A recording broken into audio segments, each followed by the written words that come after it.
Venez assister à Chris Dance, venez soutenir le projet.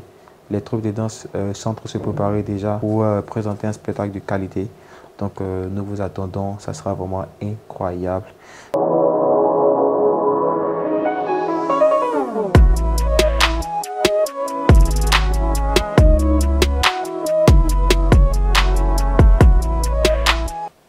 Nous parlons de danse ce jour et pour ce faire, nous avons l'initiateur de ce projet, Chris Dance, sur les antennes de Vision 24 TV. Mesdames et messieurs, bonjour et bienvenue.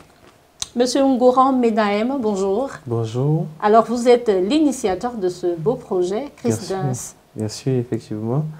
Déjà, merci beaucoup à vous, à Vision 24, de me recevoir ici déjà sur votre plateau pour présenter déjà ce projet que nous nourrissons déjà depuis quelques années.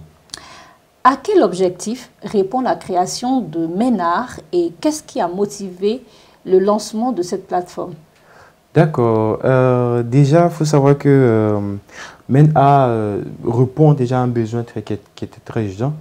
Déjà, c'était de trouver le moyen de rassembler déjà de un, les danseurs chrétiens, les amoureux de l'art, pas forcément de la danse, mais aussi du théâtre, de la peinture et autres.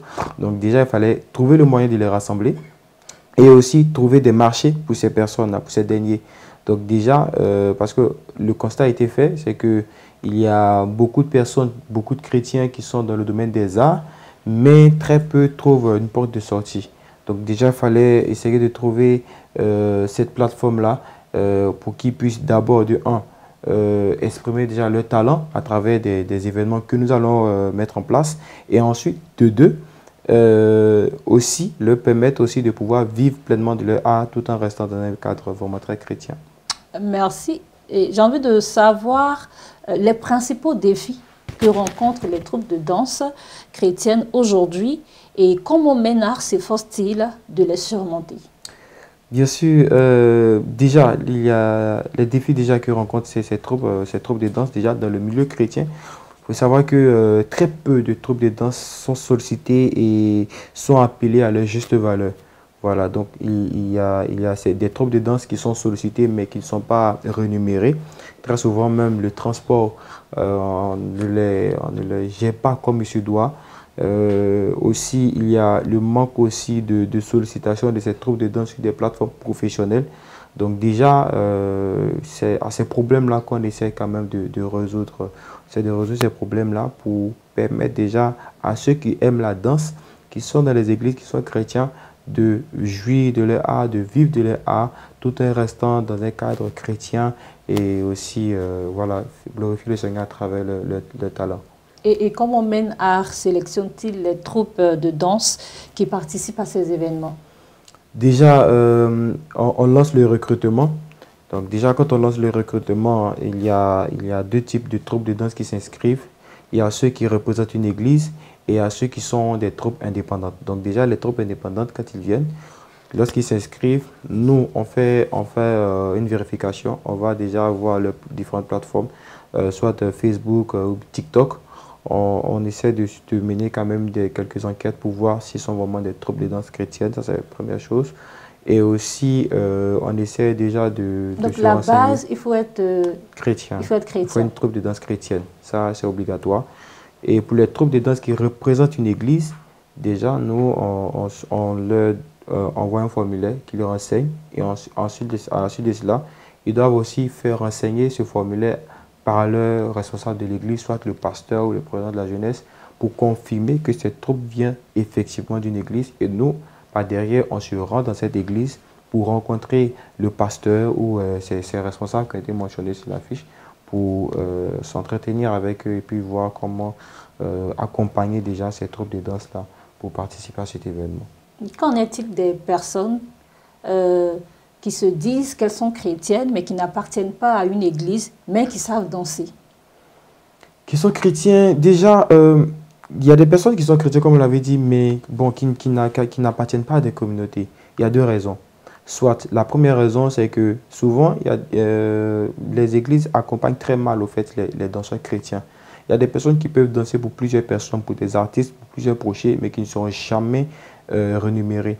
Vous voyez, on a l'impression de danser déjà inutilement. Et tu danses, mais tu ne vis pas de ton art. Et c'est souvent très frustrant. Souvent, tu te dis, bon, je vais danser pour le Seigneur et tout. Mais tu te rends compte que soit les artistes qui te contactent ou Les artistes églises, chrétiens. les artistes chrétiens, même les églises qui te contactent, vont t'appeler, mais c'est juste pour que le Seigneur te bénisse. Merci beaucoup pour ton service. Et puis, bon, on finit, ça reste là, en fait. C'est souvent très frustrant. Donc, il y a d'autres qui se disent, pourquoi ne pas voilà, faire comme les autres. De toute façon, je suis chrétien, je demeure comme ça. De toute façon, ce n'est pas mauvais, c'est son travail. Voilà, il y a des gens qui ont suivi une formation. Moi, par exemple, j'ai suivi une formation en danse. Voilà, je suis diplômé en danse et chorégraphie. Voilà, donc du coup, je peux enseigner la danse, je peux faire, en tout cas, je peux parler de n'importe quelle danse. Mais je décide de mettre ce talent-là spécifiquement pour le Seigneur. Voilà, donc du coup, ce n'est pas mauvais en soi de pratiquer d'autres danses, vu qu'on est dans un cadre purement professionnel.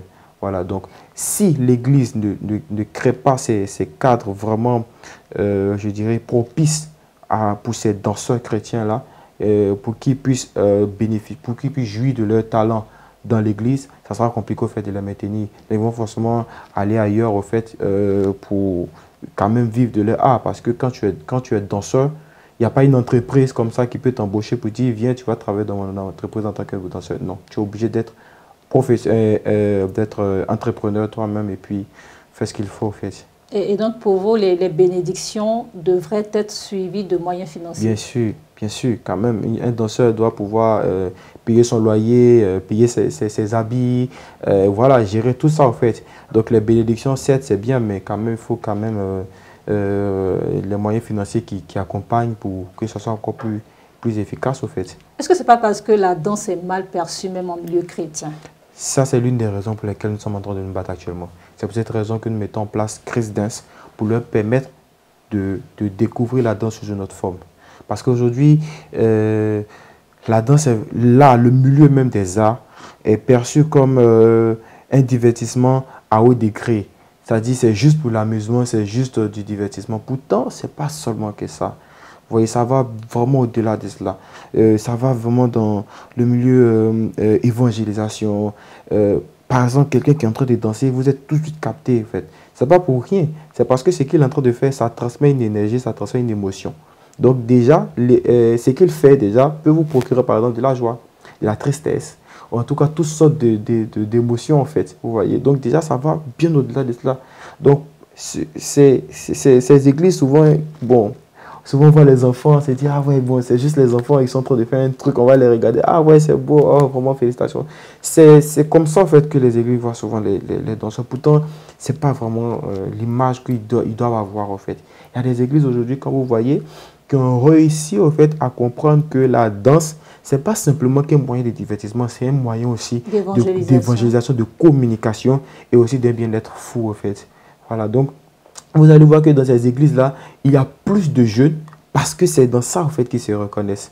Vous voyez, c'est dans ça qu'ils se reconnaissent et ils ont vraiment envie de déployer leur talent. Ils ont besoin qu'une église ou bien des responsables comprennent, au fait, leurs besoins et qu'ils les suivent, au fait, qu'ils les encadrent pour qu'ils puissent vraiment jouer de leur talent tout en restant dans l'église. Du 20 juillet au 31 août 2025 se tiendront les manches éliminatoires. Qu'est-ce qui est prévu? Vraiment, Chris Dance, c'est une plateforme vraiment très professionnelle, c'est quelque chose de ouf en fait. Donc, il y a quand même des rubriques inédites, voilà, qui vont vraiment vous épater, pardon. Et il y a aussi de l'innovation, surtout de l'innovation, et aussi de la découverte.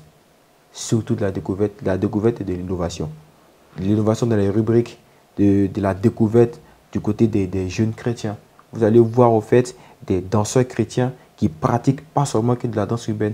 Il y a d'autres qui font de la danse classique, il y a d'autres qui font de la danse contemporaine, il y a d'autres qui font de la danse traditionnelle. Vous allez découvrir au fait tous ces styles de danse qu'on a l'habitude de voir dehors, voir au fait qu'il y a des jeunes chrétiens qui savent pratiquer ces danses-là à l'église. Donc déjà, il y a tout ça, en fait, il y a vraiment de la découverte et surtout des programmes inédits. Qu'est-ce qui rend la compétition de Chris Dance unique par rapport aux autres événements de danse? C'est ses rubriques.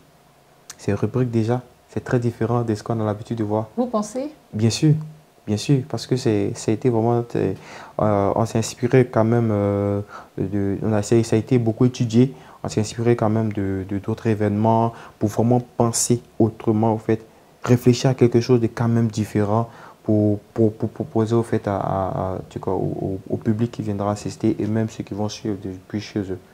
Quels sont les critères pour juger les performances de Chris Dance? D'accord. Lors de Chris Dance. Lors de Chris Dance. Oui. Donc, je vous explique déjà les rubriques. Allez-y. D'accord, il n'y a pas de souci. Très rapidement. Et puis les critères. Les critères. Ouais. D'accord. Déjà, on va aller d'abord sur les critères.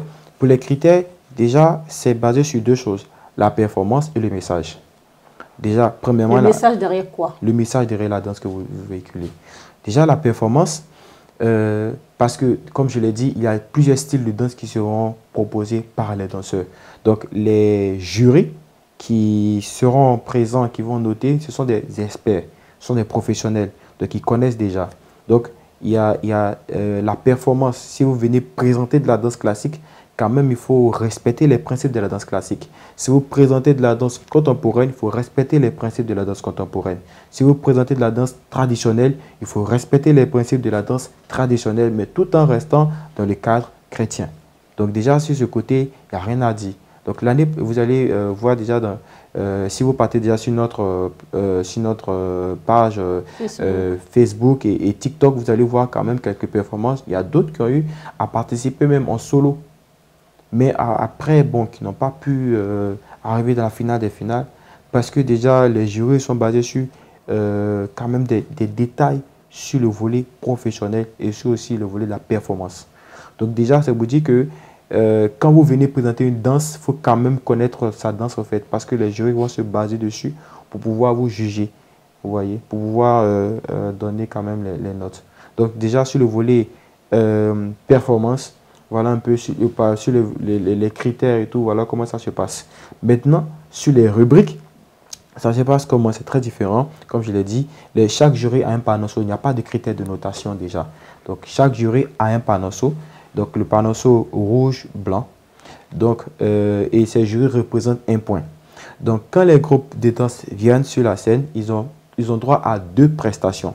Une prestation de 3 minutes et une autre prestation de 1 minute 00. Et ces musiques sur les musiques sur lesquelles ils vont danser, ce sont des morceaux au choix. Donc, quand vous venez faire votre première prestation de 3 minutes, vous devez convaincre le jury parce que pour passer en demi-finale, il vous faut 3 points. Donc, ça veut dire que les 3 jurys doivent lever les panneaux blancs. Donc, pour pouvoir passer à l'étape suivante, c'est-à-dire en demi-finale, il faut avoir 3 points. Donc, avec 3 points, vous passez directement. Avec 2 points, vous revenez faire votre deuxième passage de 1 minute pour convaincre le dernier jury qui n'a pas donné son point à vous accorder son point. Donc, quand vous venez faire votre deuxième passage, si vous n'avez pas eu le point, le groupe se réunit. Donc, il décide soit d'envoyer une personne pour tenter de décrocher le dernier point, ou soit ils reviennent encore en groupe, ou soit il peut envoyer 2 personnes. Une personne qui viendra exécuter des pas de danse. Des pas de danse, oui. Les représentants, en fait, c'est-à-dire faire une autre chorégraphie. Voilà. Et ensuite, lorsque vous avez un seul point, c'est-à-dire s'il y a un seul jury qui a donné son panneau et qu'il y a d'autres qui les 2 autres n'ont pas donné, vous êtes automatiquement disqualifié. À plus forte raison, 0 point. Donc, en fait, une première étape qui consiste à valider les 3 points. Les 3 points. Et ce qui donne l'opportunité aux danseurs, aux troupes de ne pas revenir. Oui, c'est-à-dire que quand vous finissez, quand vous passez, vous faites votre premier passage et que vous avez 3 points, vous passez directement en demi-finale sans faire votre deuxième passage de 1 minute 00 parce que tous les jurys ont validé. C'est quand vous n'avez pas les 3 points, que vous avez 2 points, que vous revenez faire votre deuxième passage pour convaincre le dernier jury à vous accorder. Il faut forcément avoir les 3 points. Il faut forcément avoir les 3 points. Vous voyez. Ouais. Donc déjà, c'est vraiment comme ça en fait. Il faut forcément avoir les 3 points et une fois que vous avez les 3 points, vous passez automatiquement en demi-finale. Et quand vous arrivez en demi-finale, c'est les mêmes principes, c'est pareil. Arrivé en finale, là, c'est différent. En finale, il y a aussi 3 passages. Le premier passage sont les duos. Donc on peut dire par exemple le groupe X et le groupe Y, vous devez vous associer ensemble pour pouvoir nous proposer un spectacle. Et c'est là que nous, on impose une musique de peut-être 1 minute 30 ou 1 minute 40.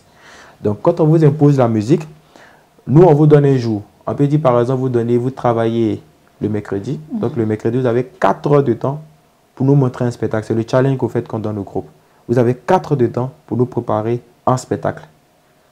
Et ces groupes, au fait, se mettent au travail pour nous présenter quand même quelque chose. Et le point qui sera accordé sera pour les deux groupes.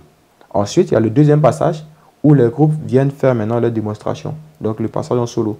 Donc, les groupes ont 5 minutes pour nous préparer, pour nous présenter un spectacle avec un message vraiment très touchant. 5 minutes. Et là, nous, on met tout à leur disposition, les lumières, les fumigènes, tout ce qu'il faut pour présenter le spectacle. Excusez, les 4 heures de préparation consistent à quoi? Comme je l'ai dit, c'est un challenge.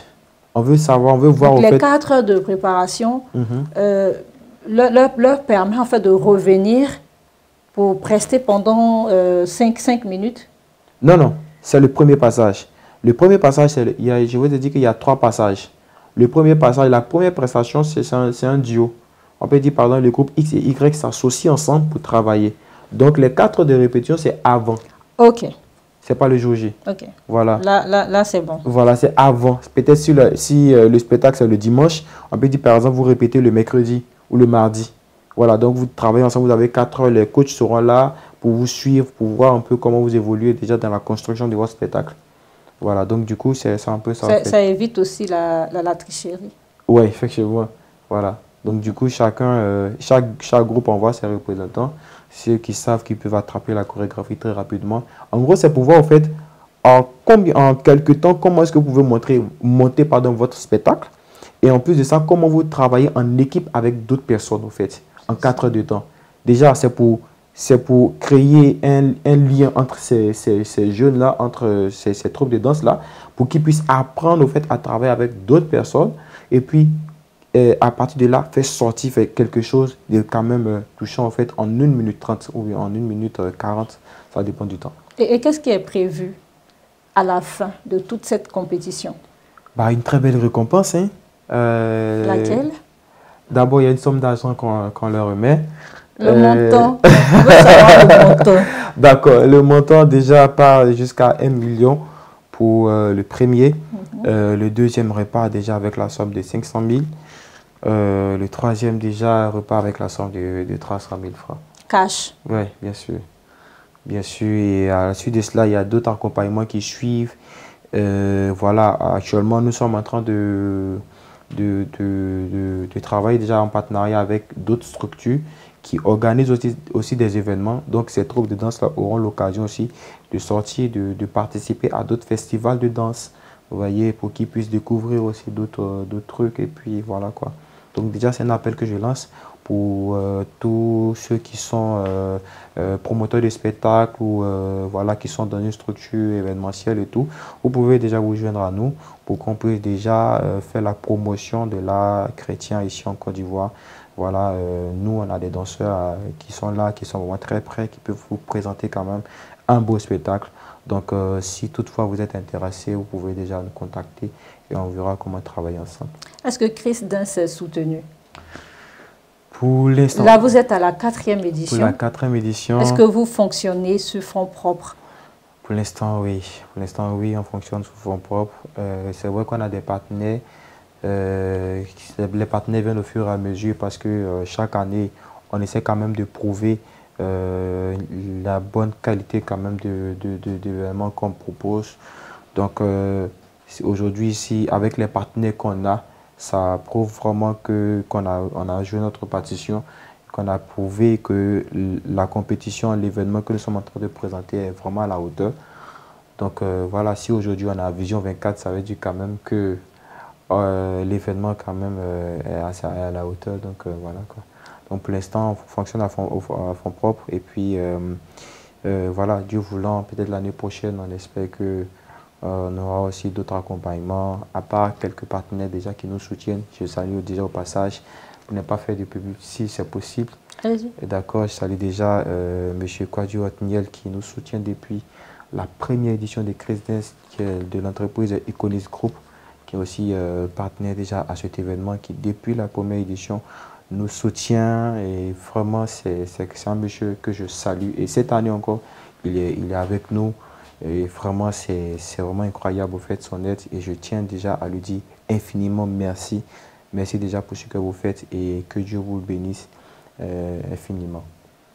Amen. Alors, quel conseil donneriez-vous aux jeunes danseurs chrétiens qui souhaitent se lancer dans cette voie? Déjà, je m'adresse déjà à tous ceux qui sont amoureux de la danse. Ne vous laissez pas, emporter déjà par ce qui se passe autour de vous, au niveau de l'église et tout. Mais ayez un objectif, c'est que le Seigneur a besoin d'une armée. Le Seigneur a besoin de votre talent. Donc ne dites pas que comme il n'y a pas d'accompagnement, il n'y a pas de moyen d'accompagnement à l'église, donc du coup on baisse les bras et puis on décide de danser pour le monde. Non. Restez fidèle à votre engagement vers le Christ. Dansez pour le Christ. Cherchez-vous les moyens pour pouvoir atteindre votre objectif. L'objectif, ce n'est pas d'avoir les gains, mais l'objectif, c'est d'être dans le royaume des cieux et que lorsqu'on sera devant notre Père, il puisse nous regarder et dire, bon et fidèle serviteur, entre dans ma demeure. Donc, avec votre talent, votre premier objectif, c'est déjà, d'abord, de évangéliser par la danse. Quels moyens allez-vous utiliser pour pouvoir atteindre le maximum de personnes? Faites-vous un bilan. D'ici décembre, est-ce que j'ai réussi à évangéliser des personnes? Combien de personnes j'ai réussi à évangéliser? Ça doit être ça votre véritable motivation. C'est vrai, il y a les moyens qui doivent accompagner, il y a de l'argent qui doit suivre et tout, mais le Seigneur pourvoit. Et plus vous réfléchissez à comment faire pour que le royaume des cieux soit quand même inondé des âmes perdues, plus le Seigneur se souviendra de vous pour voir comment faire pour que cet enfant qui est en train de se battre pour moi puisse aussi avoir sa porte de sortie. Moi, je l'ai fait, je suis un exemple palpable. Si je n'ai pas cherché les moyens au départ, moi, je cherchais plutôt à savoir comment d'abord les troupes de danse peuvent être bien suivies, bien encadrées. Alors, on sait que vous avez beaucoup à dire. Alors, je voudrais savoir vos attentes personnelles pour cette 4e édition de Christ Dance. D'accord. Déjà, nos attentes, premièrement, c'est d'avoir un peu plus d'accompagnement déjà de la part des partenaires. Avoir plus de partenaires quand même pour nous aider déjà dans ce que nous sommes en train de faire de notre lancée. Et aussi, deuxièmement, c'est que les chrétiens puissent vraiment encourager déjà le projet parce que c'est votre événement, c'est pas notre événement, mais c'est votre événement. Donc déjà, il faut qu'on ait quand même de l'encouragement venant de ces personnes-là qui viennent assister à l'événement. Et puis, bah, voilà, quoi, ça va aussi permettre aussi à l'art chrétien de pouvoir se développer. Est-ce qu'il y a une performance ou un moment marquant de l'édition précédente qui vous a particulièrement touché? Oui, oui. Déjà, c'était l'année passée. Et l'année passée, du moins, parce que l'année passée, il n'y a pas eu d'édition. L'année passée, il y a eu la participation de 2 danseurs solos qui ont vraiment marqué le projet. Franchement, il y a eu Jack Wame et aussi Daniel Charlie qui ont vraiment marqué Chris Dance parce que venir affronter des troupes de danse seuls, c'était vraiment quand même risqué, mais ils l'ont fait. Et ça a quand même donné de l'engouement. Voilà, Daniel Charlie qui a fait une performance incroyable. Les gens l'ont beaucoup aimé, c'est vrai qu'il n'a pas remporté. Et nous, de notre côté, ça nous a fait quand même un petit pincement au cœur parce que les gens l'ont beaucoup aimé. Qu'est-ce qui vous a le plus plu chez lui? Sa performance et aussi son engagement déjà dans le truc parce que au départ, quand il nous avait contacté, c'est quelqu'un qui était quand même un peu stressé parce qu'il ne voulait vraiment pas trop se mettre devant. Mais il était quand même confiant qu'il allait quand même produire un bon spectacle. Et bon, au finish, il a remporté le cœur du public parce que les gens l'ont beaucoup aimé, les gens l'ont beaucoup sollicité. Et puis bon, et Dieu merci. Après, il nous a même contacté pour dire que l'événement lui a permis déjà de pouvoir sortir de sa zone de confort et puis faire lui-même son spectacle et aussi être appelé déjà dans d'autres événements. Nous, déjà, c'était un gros soulagement. Du côté de Jack Wame aussi, qui a cherché encore à bosser encore davantage, et d'autres troupes de danse aussi qui nous ont contactés pour dire que voilà, l'événement les a vraiment aidés à sortir de leur zone de confort. Et puis, c'est vraiment ces paroles qui nous ont vraiment satisfaits. D'accord, merci. Alors, on va rapidement revenir sur les dates. Donc, c'est du 20 juillet au 31 août, le lieu? Bien sûr. Le 20 et le 27 juillet, pour le manche éliminatoire, à l'église Sema de Nyangon.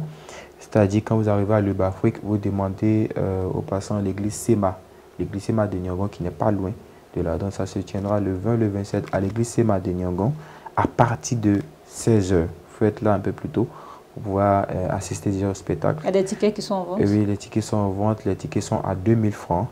Voilà, donc voilà les lieux de vente de ces tickets. Il y a l'église Sema de Nyangon pour ceux qui sont à Yopougon, l'église Sema de Nyangon loin de Lubafrique. Il y a aussi à la Palmeraie ici, cabine bleue. Voilà, vous pouvez vous rendre déjà cabine bleue, l'immeuble orange gris. Vous pouvez vous rendre là-bas pour pouvoir avoir aussi des tickets. Et aussi avec les troupes de danse qui participent aussi à l'événement. Voilà, vous pouvez avoir aussi, si vous voulez avoir plus d'informations pour avoir les tickets, je ne sais pas si je peux donner le contact. Allez-y. D'accord. Pour avoir déjà les tickets, vous pouvez nous contacter au 07 77 33 46 62. Voilà. 07 77 33 46 22. 62. 62. Donc je reprends 07 77 33 46 62. 46 62. Ok, nous tirons allègrement vers la fin de cette émission. Quel est le message que vous voudriez encore lancer? Je sais que vous l'avez déjà entamé, voilà, à l'endroit de toutes ces personnes qui nous suivent. Venez assister à Chris Dance, venez soutenir le projet. Les troupes de danse sont pour se préparer déjà pour présenter un spectacle de qualité. Donc nous vous attendons, ça sera vraiment incroyable. Déjà pour les matchs éliminatoires le 20 et le 27, la demi-finale c'est le 10 août et la finale se tiendra le 31 août où les lieux seront communiqués ultérieurement. Vous pouvez déjà vous rendre déjà sur la page TikTok de Chris Dance, vous écrivez Chris Dance, ça va s'afficher aussi sur la page Facebook, vous tapez aussi Chris Dance, il y a aussi nos informations, vous pouvez voir un peu qu'est-ce que nous proposons. Merci bien à M. Ungoran Menahem. Vous suivez à l'instant votre émission Tête à Tête. Merci à vous d'avoir pris plaisir à nous suivre et nous vous disons au revoir et à très bientôt. D'ici là, portez-vous bien et merci encore à toute l'équipe de la réalisation. Au revoir.